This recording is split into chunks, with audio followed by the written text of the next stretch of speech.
Hello, everybody. My name is Mark Dolan, and I'm your host for Time Tested Mastery Life Lessons Sell. Today, we're going to be talking to one of my favorite salespeople, Sarah Benson, who works in the town of Big Bear Lake, California. I've known Sarah for a while because Big Bear is a small town, and Sarah has been a real estate agent for several years, and I've watched a little bit of her transformation and growth, closer in the last 3 or 4 years as she's been part of our company. So I want to welcome you today, Sarah, to the show. Thank you very much. I'm excited and honored and nervous. Well, I am so glad that you're here, and there's no reason to be nervous. As I mentioned to you before we started, extraordinary things are done by ordinary people by applying time-tested mastery skills.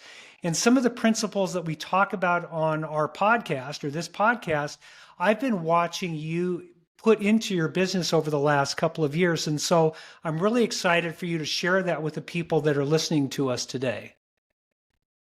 Great. I'm excited.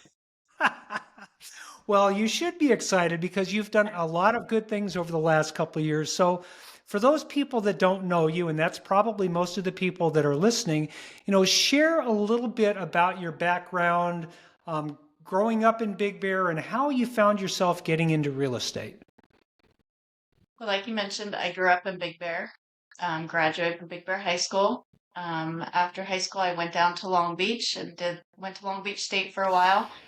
Then I got an opportunity to move to New York City. So I jumped on it and moved out there. I was out east for, almost 10 years.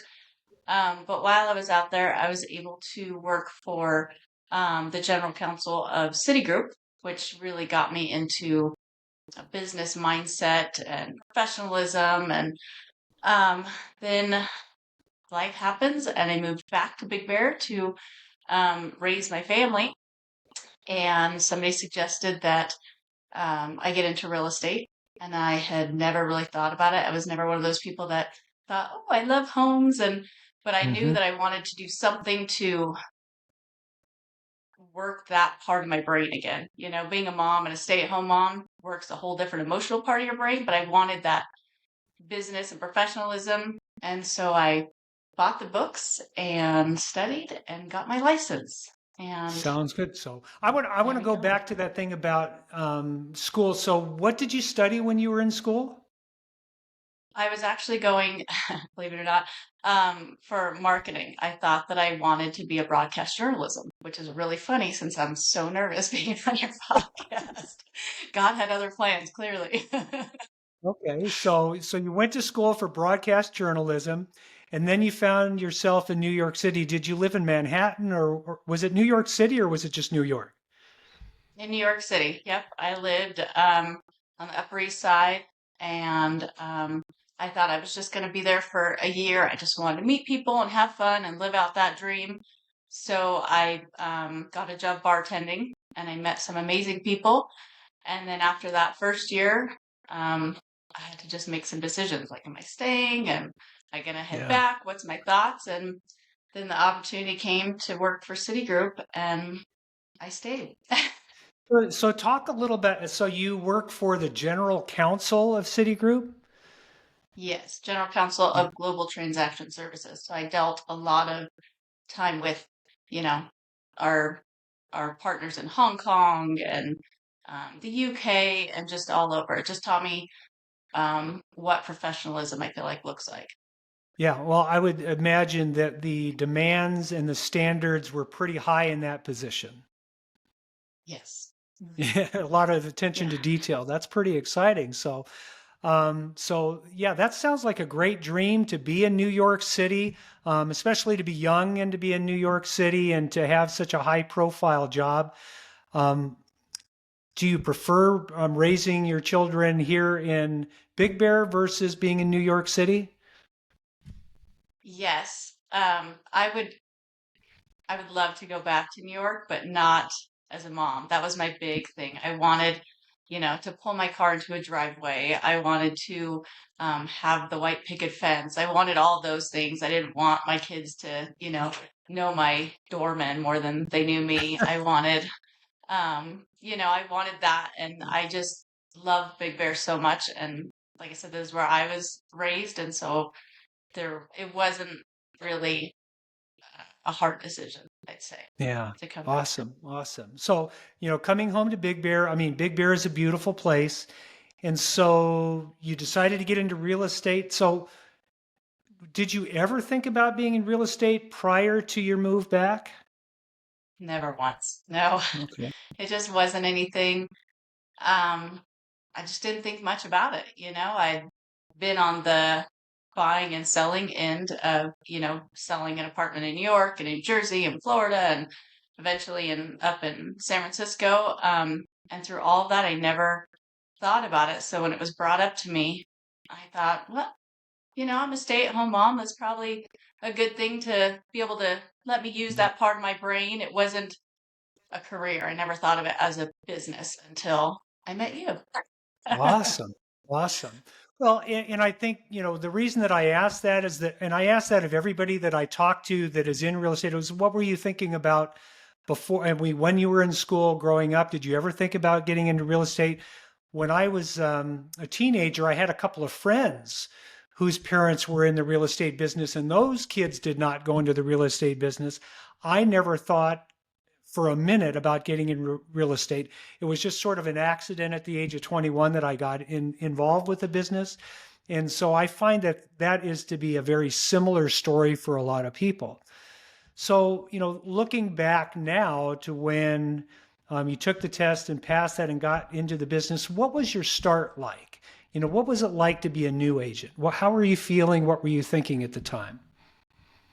It was slow because again, like I said, I was a stay-at-home mom and I felt like that was my focus. I probably used that as an excuse too much, just saying, oh, I'm a stay-at-home mom. I'm just doing this on the side. This is kind of, we're going to make money for an extra vacation or to redo a bathroom. It was never, um, I didn't put the focus into it. And I'm sure you'll agree, but getting your real estate license is great, but learning how to get a client, do a listing presentation, keep a client, follow up with a client, do a request for repairs, they don't teach you any of that. Right. So it was a lot of learning still once I got my license. Yeah. I feel like a broken record because I tell the same stories over and over and over. But when I got into the business, I thought it was so simple. I saw people driving Cadillacs that were selling real estate. So I thought, hey, there's a lot of money in this and it doesn't look hard. Somebody, says they want to sell their house. They sign a contract. You put a sign in front of their house. Somebody makes an offer. They buy it and you make a lot of money. That's what I thought the Right. business was. I had no clue as to all of the things that it took place. I mean, I didn't know how to sell.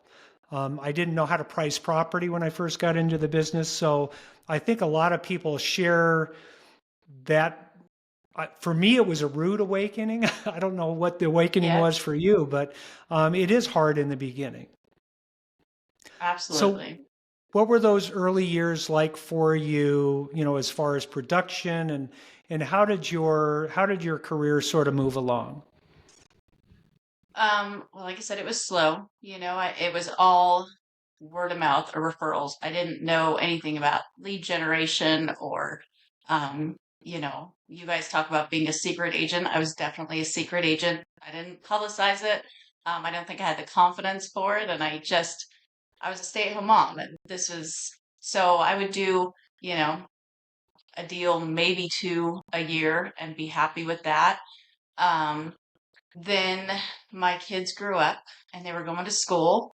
And then I thought, all right, well, maybe I can use this. Like I don't have the excuse of just being a stay-at-home mom anymore. I now have more time. Um, and so that is when I really adored my broker. I respected him. I liked where I was, but I just wasn't getting the support and the training and I didn't know what to do. I didn't know how to grow my business. I didn't know um, where to go next. So I spoke with some people from Remax Big Bear and some other agents that I respected immensely and just got their thoughts on, hey, what do you guys do and how does this work? So then I reached out to our broker, Dan and Simeon, and I said, because like you mentioned, Big Bear is very small. So I said, hey, I'm thinking about this, but I don't want it really out there. I'd rather not meet in the office. If we could just meet, somewhere else so that we don't start a bunch of speculation of Sarah's Right. moving. I think I gave myself a lot more credit than I deserve, but they were wonderful and met with me. And after leaving that meeting, I thought there's no way that I can't make this move if I want to really make this a career, make this a business. So I went home and talked to my husband, and he was on board, and I signed the papers and came to Remax. And I know I've told you this a million times, but I have not regretted that one time. It has been Yeah. incredible for my career and personally as well. Yeah. So, and I love Dan and Simeon, and I appreciate what you shared there. Can you share with, because there's a lot of agents that are in various stages of their career. I mean, there are some people that might be the stay-at-home moms that are now in real estate, that are thinking about, the next step or where they want to go with it. There might be some people out there that are, um, frustrated with where their business is at right now and they don't know how to move forward. So can you think back and remember, what were the things that were on your mind that you wanted that that you weren't getting at the time that made you reach out and start looking somewhere? Yeah. I think support, like I said, my password was great, but there wasn't um the support of staff and training and even other agents. Everybody just nobody worked in the office. Everybody just did their thing. They knew what they were doing and they did their thing. So there wasn't the support there. There were a lot of things that I didn't know that I wanted or needed until I came to Remax. I really went in thinking, I just want the training. I want the support. I like the Remax name, and the Remax Big Bear agents that I know are all doing great things. They're all wonderful people. And I thought that's what I wanted to do. When I decided to go from stay at home mom to full time agent, I didn't really know what that entailed. Again, until coming to Remax Big Bear, when they said, you said, you kind of got to make your decision here, like I know you want to do this, but your family's got to really be supportive of this too, because you have to not be a secret agent. You have to put the time into it. Um, and so I think making that decision and jumping in and setting goals, I came to you with a lofty goal. And the support from you and from all of our, from the admin to the office staff to the other agents, I didn't know that that was something that I was missing, but has been essential to where I am now. Yeah. It's interesting that, I mean, real estate is a funny business in that it's very entrepreneurial. So not only do real estate agents operate their business very differently from each other. I mean, you can have an agent that behaves this way or this way or this way or I mean, there's a wide spectrum of the way that agents operate. And there's also a wide spectrum of the way that real estate companies operate. And so when you're not really exposed to what's available in other places, you really don't know what you're missing. I think that's what I hear you saying, is that you didn't know some of the things that were available to you because you just didn't know that they were available. 100%. I mean, Remax itself, they offer so much training and, Remax University and support and conventions. But then just Remax Big Bear, between your, monthly broker meetings and the Buffini courses that we take and the Mike Ferry courses that we take. It's training that I didn't know and support that I didn't know that I needed. Um, and like I said, just being in the office and having those other agents to bounce things off of, people think, oh, but they can just work from home. Real estate's great. You can work from home. But the things that I've learned from being in the office every day, from hearing you and your team talk to hearing other team talks or agents talk, I didn't know that I would need that too, because I thought, oh, I can still work at home, but Yeah. it's not that easy. Well, one of the things that and I didn't write this down. One of the things that I admire about you, and one of the reasons why I wanted to talk with you, is that you have a commitment to learning. Um, probably, probably more formal training of any agent that I've seen in the last 5 or 10 years. I think you've gotten involved and really dove into a lot of training. I mean, you have a lot of designations that you've gone for. You've taken a lot of classes. Personally, and if I were to add them all up, and I haven't added them up, but I know that if I did, I don't think that there's any one agent that I know that has devoted themselves to education over the last 3 years as much as you have.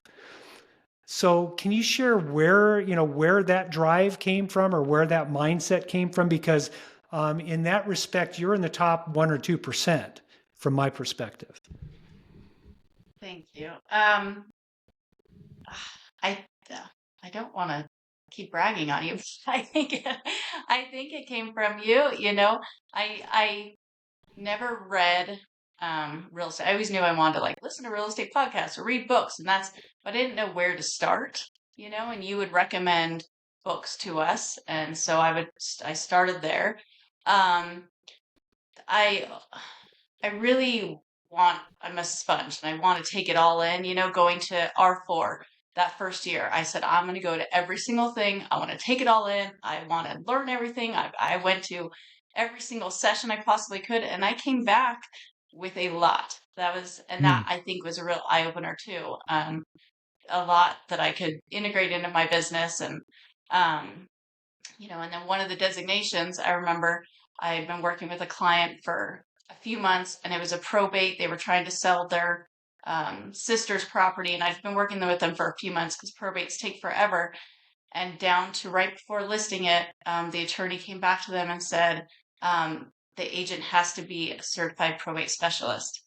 And I remember calling you early in the morning saying, oh my gosh, like, do we know anybody in Remax Big Bear that is that I can give this to? Yeah. And in your not so many words, it was like, well, can you get it? Like, can you get on there? And what's the timeline line like? Can you? And so I did. And I went on and got it. And I not only got that deal, but I got another deal from it. And I can say I'm a certified probate specialist and a luxury specialist. I went to a luxury convention. I really want to, especially in these days, but show my value to my clients and get as much expertise as I can that I can pass on to them to make it a great experience for them, and to show my value. And I just love learning. It just gives me the confidence that I Yeah. need to do the right things. If that So makes sense. not only has the education been valuable to your clients because you have more to give them as far as value, but it also works well for you because it gives you confidence. Exactly. Yeah, Yep. that's pretty powerful. So, has it been 3 years that you've been with Remax Big Bear? Yeah. Okay. So I So, think June is 3. Maybe it's okay. 4. I don't know. Yeah. So, can you sort of describe, what's happened in both your business and your personal life as a result of making that change and the rapid growth, at least that I see in you because it's about personal development. Time tested mastery isn't about making $1 million or $100,000. It's about being the best that you can be. And so you've made tremendous amount of growth over the last 3 years. So, practically, how is your life different today than it was 3 years ago? Man, how much time do you have? Just kidding. um, well, professionally, just in that first year, I saw a monetary growth in my business that I didn't think was possible just from applying the things that I learned through our broker meetings or meeting with you one on one or the Mike Ferry. I think the first year was our Mike Ferry foundations training. So professionally, the growth just in the first year was incredible. Um, personally, gosh, I don't even know where to begin. Um, just the confidence that I have with the support behind me, um, has allowed me to do things, step out of my comfort zone, which is a Hmm. huge goal for me this year, but to know that I have that support and to know that I have the knowledge, I've put the time in because I've had the tools to be able to now, the tools to know where to look and the conventions and the meetings. So, um, and reading a ton of books that are good for my business, but personally, just, you know, I'm trying to think of ones that stand out, like The Let Them Theory by Mel Robbins. I just read that, which has helped Right. me um, with some of my clients because I take things very personally. And it's also helped me in my, personal life with letting other people do their thing and not being so caught up in it. Um, it's helped me, with my family as well, like my husband and kids, because I now am also, in my eyes, a professional and they look at me like that. And they're my biggest cheerleaders. And so the support has really um, pushed me professionally and personally as well. Um, all those things I wouldn't have got had I stayed in my comfort zone and stayed with my original broker Right. and Hmm. and just kept, doing it part time. Just being a Yeah. stay-at-home mom who kind of did it part time. Yeah, and so I heard a couple of things. One there, first was money, making more money. We're in the business to make money. I mean, I'm pretty clear about that, and I wish more people were clear about that. I think the desire to make more money is one of the things that forces us to grow, or at least makes us hungry to grow. But what I also heard, which was the more valuable part, is that you seem happier as a result of the personal growth that you've had. 100%. Yeah, yeah. 100%. And a lot of people don't realize, that growing personally is the best way to be happy. We don't always make more money, but we're always happy when we're growing, I think. So the next thing I wanted to ask you is, going back over, the last 2 or 3 years, you already shared one. The question that I was going to ask you, is there any specific wins or any specific breakthroughs or aha moments that, something was going on and all of a sudden there was this click where you got an idea that really moved you forward? And I think the idea about the probate thing, which is, hey, I can do this, and not only can I do it, it paid off for me. Is there anything else like that that stands out to you? Gosh, yeah, there's so many. I think one that was kind of personal and professional. We did a training and one of the people said, you're the CEO of your own business, which is very unique for real estate because you are. This is your business. Yes, we're under, Remax Big Bear. We have the support of our broker and our owners and our staff, but this is my business and I'm the one who has to drive it. I'm the one who has to make the financial decisions, that has to, it's my name, my brand, and it's a small town too, which adds a different dynamic.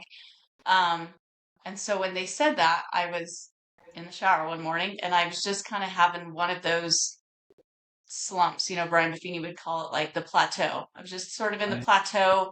I wasn't I had seen such big growth and then I was kind of getting discouraged. And I sat there, I'm like, you know what? I am the CEO of my own business right now. And if I was an employee, I'd fire me. I'm not putting in the time. I'm not putting in the effort. I'm not a good financial decision for my business right now.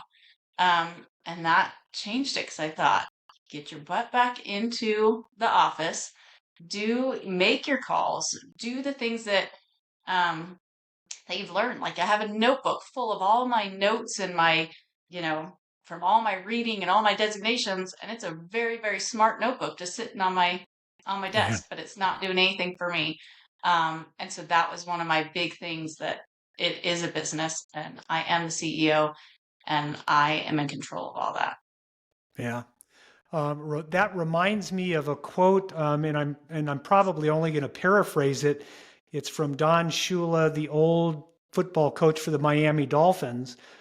I think it's from him, and his quote is that change is about different behavior, and if you haven't changed behavior, you haven't learned anything yet. And I thought that's fascinating, is because we can have all kinds of head knowledge, we can have notes, we can have all these other things, but until it's applied, we really don't know anything yet. It's just basically ink and paper kind of thing. And that's sort of what I Right. got from that comment. So good for you. That's pretty tough. Yeah, that's pretty tough medicine that you shared with yourself there. Yeah, but needed. And again, that was something that I learned in one of my classes that I'd been to. Yeah. And it just hit me at that moment, kind of Yeah. like, what does Brian Buffini say? The education without implementation is purely entertainment. And Yeah. that's, That's, I can take all these classes, but if I'm not doing anything with it, then yeah. it's not for anything. Real estate is a funny business. It's a great business. I did, like I said, I wasn't planning to get into it myself, but it's the only business I know where you are the CEO, you're the chief financial officer, you're the chief information officer, you are the supervisor, you're the vice president, you're the marketer, you're the salesperson, you're Right. the assistant. I mean, it is your business and you're responsible for all of those. I don't know any other business where there's a solo entrepreneur that is wearing all of those hats unless they've built their business up enough to where they're hiring other people to work alongside them. So good for you for catching that. Most independent contractor minded salespeople never have that CEO talk that you had yourself. So that's pretty cool. Can you think of any other major aha moment? That sounds like a big one. Is there anything else that stands out? Gosh, I feel like I have so many that,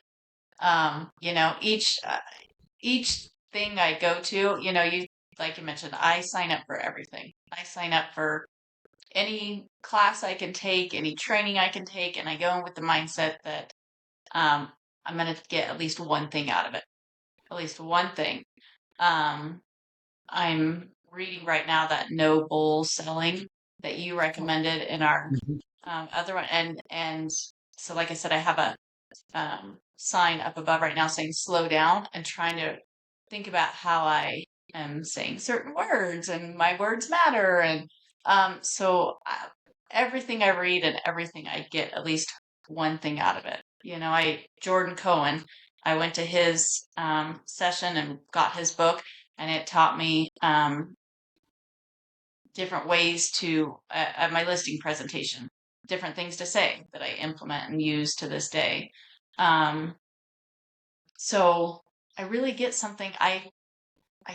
get something out of everything I do, at least one Yeah, thing that I bring. I'm trying to pinpoint specific things. And yeah, I feel like so much of my business is just because of all those things that I've learned. yeah. Well, I can tell you by talking with you, the thing that stands out is that you take action with many of the things that you learn. Maybe not all, but with a lot of the things you're taking action, which to me, that is probably worth the price of listening to our discussion today. There is a second strength that you have that goes beyond the education. And, I know this because of the discussions we've had with your transactions is how customer service oriented you are and how focused you are on your reputation and the value that you give to your customers.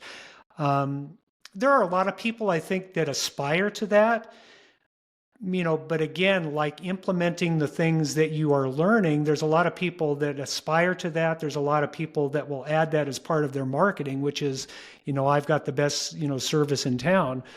Where does that come from for you, and how have you made that such a big part of your business?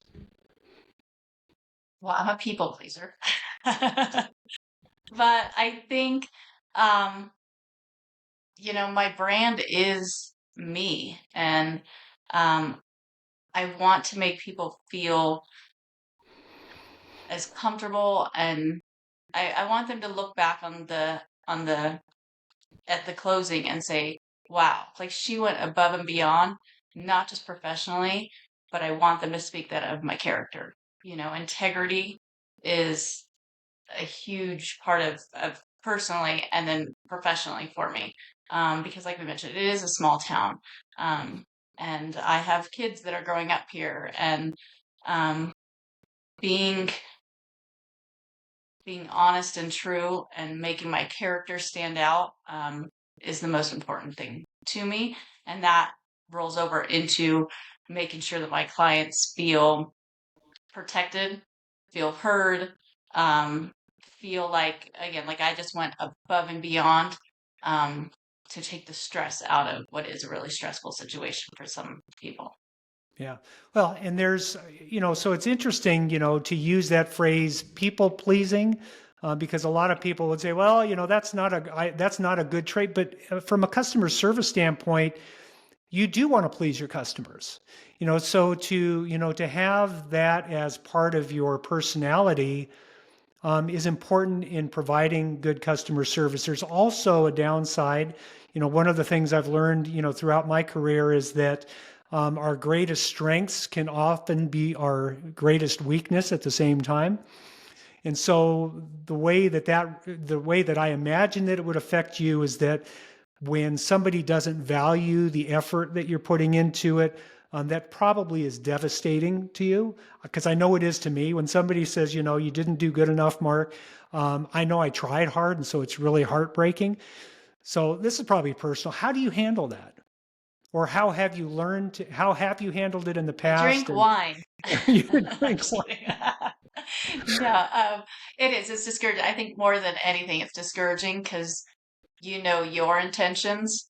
Um, and obviously the other party didn't see that, you didn't convey it well. Um, so I get discouraged, and um, I don't, gosh, I don't know. Again, the Mel Robbins, I'm learning a lot from her book, The Let 'Em Theory. I have to let them think that, feel that, but then let me control how I react to that and how I respond.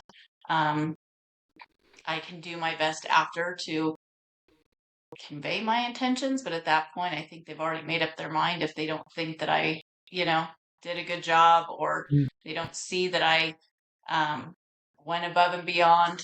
Um, I think I'm learning before, like I said, I'd get discouraged and I really just let it take over for a while. Yeah. But with learning that I can't always control all those things, I can control me and how I'm going to move forward. And that was one, but I got to not let it affect the next one, if that makes sense. Yeah. Yeah. Yeah. It's hard. And I think the longer we're in the business, yeah, I'm not sure that it gets easier, but we learn new tools and new ways of dealing with that kind of thing. A couple of phrases. I mean, I know that I've shared this with you before, is that, if I cold called 100 people, 35% of the people would thank me for calling. I mean, I was polite. I offered to be of help. They weren't interested, and they'd say, hey, I'm sorry, Mark, we're not interested. And they would say, I got to go, and they would hang up, and it would be a quick, short phone call. Nobody was mad at anybody. They just said, no, we don't need your help. Another 35% of the people would, they wouldn't even listen to my message. When they would answer the phone, they would hear, oh, it's a salesperson. And they'd say, no, I'm not interested. And I knew they were already hanging up because their voice was getting lower as the phone was going down to the receiver to hang up. And then there were about 10% of the people that were, I would say, lonely people that would love to talk to me because nobody else was calling them. And so they would it was almost like I was their grandson calling or something. I mean, they just had somebody to talk to, so they were happy. And there were about 10% of the people that would, they would pump me for information, not because, they were willing to talk with me, but they wanted to get information, but they had no interest or need for what I was doing. They just said, here's an opportunity for me to get some information. So they would ask me and pump me for a bunch of questions. 5% of the people would actually be reasonably, maybe they want to do something, and so we would continue the conversation. Not all of them would do something. But then there were the 5% that were the really nasty people. You know, the people that would say nasty things about my mom or yell and scream at me and hang up on me, and that kind of thing. So I know I've shared that with you before, and it took me a long time to realize that every single time that I called everyone, my script and my intention was always the same. My name is Mark. I'm in real estate. I'm professional. I want to help you if you have a need in real estate. Can I help you? So I was always the same, but I was getting 5 or 6 different reactions. And so it occurred to me is that their reaction doesn't have anything to do with me. It has everything to do about them. It has everything to do. So I probably just did the real short synopsis of Mel Robbins' book, right? Which is, that's Yeah. them.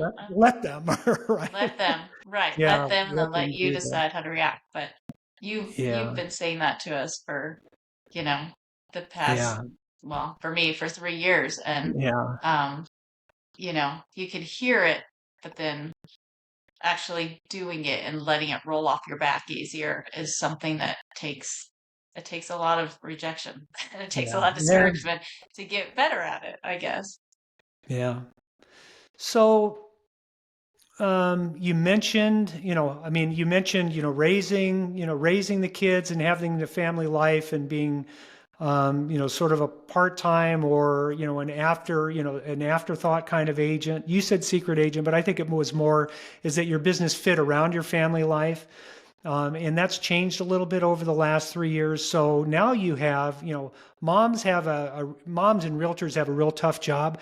How do you balance that now when you have made a much more professional commitment to the business? Time blocking. My calendar is big. I put in there um, my priorities and I so far haven't missed a single track meet, dance, um, award ceremony. I still volunteer at the school. But with that, my family, again, they've been very supportive and um, they know that that also means that on vacation, my computer's with me. I'm working, as you know, I do a lot of our Zoom calls that I still make sure I'm on them even on vacation. I take all my clients' calls, I'm not going to take it during dinner. I'm not going to take it during an awards thing. But if we're at home watching a movie and a client calls, I'm going to do that because I was just spending 2 hours at the school. So it's balancing that and getting my family on board. When I came to them and said, this is my goal of being a top agent in this many years, and this is what it's going to entail. Thankfully, my husband was great about it. He's like, okay, like I can help with this area and I can help in that area. Mm. Um, but just really time blocking and putting it on my calendar so that what's important is on the calendar. And then um, but making sure I can also be 100% present when I need to with a client and when I need to with my kids. So between two things. One is personal discipline, which when you're time blocking and following your schedule, that's related to you. And the second part of that is boundaries. So the boundaries sound like they're a little bit blurred, but that is to try and be flexible, is what it sounds like. Um, do you ever have any pushback when you cross over still? I think the pushback mainly comes from myself. I feel Yeah. like I'm not, shoot, should I be, taking this call right now or shoot, this person's calling and I know that, they're probably stressed out because the email I sent to him before I went to my daughter's award thing was, hey, they declined a request for repairs and blah, blah, blah. But so now they're calling to talk about it and I'm going to have to make them wait. So it's a guilt, I think, that I have. Um, but I also try to make sure that, um, before the end of the night. It might not be the end of the workday, but before the end of the night, I've contacted that client and put them at ease. I don't ever want my clients to go to bed stressed out. and stay awake because that's what I do. No need for two of us. So I always try to make sure that, I get back to them. So I think the boundary crossing is just my own guilt on both sides. And I haven't read a book yet that helps me through that. I don't know that there is one. The 24/7 nature of being in the trenches in real estate is very, very real. The transactions for our clients is the largest financial investment or decision that they make a lot of time. And when we've committed to being a professional, I mean, that's basically a promise to them is that, I'm here for you. And so when they call and say, hey, I need you, it's like, well, we do have to be there for them. So I commend you for that. I know how difficult it is. So can you think of anything else that you would like to share with the people that are listening today about where you find yourself in your career today and where you're going, or what your goals are going forward? Gosh, that one caught me off guard. Um, well, as you know, I set a very lofty goal for myself a couple years ago, and I'm still pushing and thriving. I want to be the top solo agent here in Big Bear. It was within 5 years, so it's 2028. You've been wonderful in helping me map that out and where I need to go. I feel like I said a little bit ago, I hit a plateau, and because my business did grow so much, and I don't know if I was prepared for that. I thought I was, but now I hit that plateau, so I need to um, get different systems in place to keep going towards my goal. And so I think I'm on the right path. I just keep going, like I said, to every single training I can, read all the books that people recommend, and just work on being the best I can be in my business. And, yes, I want that goal, but like I mentioned, the integrity part of it is more important to me and the character part of it. So making sure that all of that's aligning as I keep working towards my Right. goals. Yeah. Very good. So I don't know if I shared this question with you or not in advance, but maybe I did. I hope I did. So Me you too. said that you were a little uncomfortable with the idea of doing a podcast interview, and yet you are here doing it anyway. So the question is, why did you do it? Number one. And the second part was, is it as bad as you thought it was going to be? Um, well, one of my goals this year through everything was to push myself out of my comfort zone, because that's really the only way to keep going, is to just, you know, break out of what I'm used to so I can get to something even better. So when you sent me that email, I read it, and at first I thought, not a chance. So I kind of set it down, and then I slept on it and I prayed about it and thought, okay, I want to move out of my comfort zone. This is so far out of my comfort zone because um, I just, I don't know. I don't know if I feel like I have anything to offer. I feel like I talk funny, all the things. Mm. um, but I did, and I made sure I was prepared. I bullet pointed some things, made sure I did what you said, had my camera ready, did all the testing so that I felt fully 100% prepared. And to answer, no, it is not as bad, because I feel like I'm just talking to you, which I do. So I feel like we're just having the conversation, and that has been um, much better than I expected. I don't feel like I'm blabbering too much. Yeah, no, very good. No, you did great, and you shared a lot of great things. It's been a pleasure to work with you for the last 3 years and watch you grow. Really enjoy that, and watching, what you've done and what you've implemented. You've been a great person to share ideas with, because you've taken so many of them and adopted them. So what I'd like you to leave everybody with today is, what is the one mindset or the mantra or the self-talk the affirmation that you're giving yourself today to help you move forward, when you're feeling in doubt, or when you want to give yourself the motivation to make it the best day that you possibly can? What are you telling yourself to keep you going forward? Well, first, I just want to thank you for pushing me out of my comfort zone and being here. And I contribute so much of my growth to you personally and to everybody here at Remax. So I appreciate it.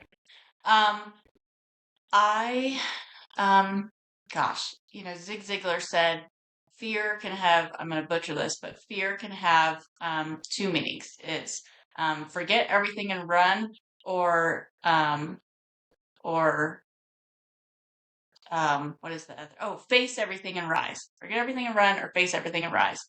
And that's kind of what my goal is for this year. My mantra is for this year. Like, face it all, step out of your comfort zone, and rise. And I really just do try to read and do as many of the trainings as possible. I think that's my mindset, is get something, one thing out of everything, so that I can keep growing my business and be the best that I can for my clients.